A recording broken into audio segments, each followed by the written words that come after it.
Hi, my name is Jonathan Segura, and today I will talk about my project for General Grant's Tomb Visitor Center. The project itself is important not because of the design, but more because of the organization that went towards designing it. The process that I went through was looking at what surrounds the site and what's on the site. Mostly here I focused on the grids on the site and off the site. On the site, the grids were very linear, in line with the tomb and the vegetation and the tree lines.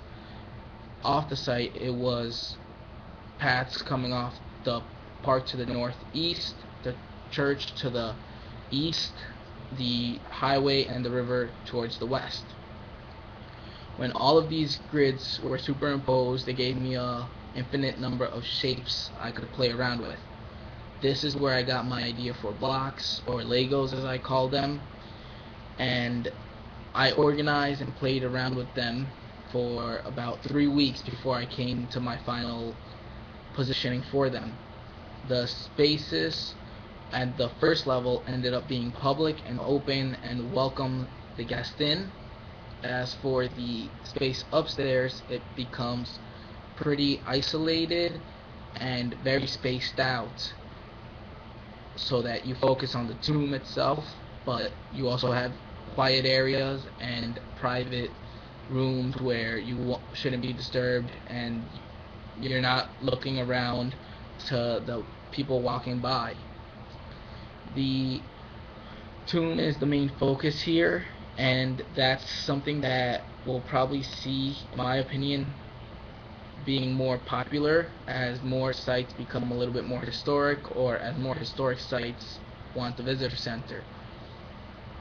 This site, since it's located on the Upper West Side, it's pretty isolated from the rest of Manhattan, and it changes the neighborhood if something like this comes to an area like the Upper West Side.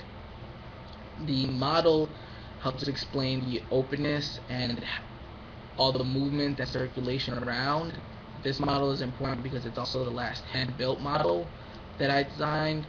Even though it's very rectilinear, as in just straight lines, cut edges, no obscure angles, it was definitely a challenge to put together, and I wasn't limited by what I could do on the computer since this was the last hand-built model.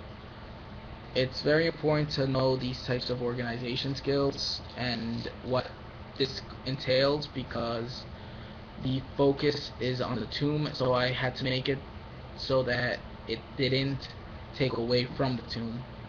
The model was a little bit difficult to complete, but the second floor detaches so you can actually see what the movement on the first floor is like. Hopefully you have enjoyed this presentation as much as I have. Thank you very much.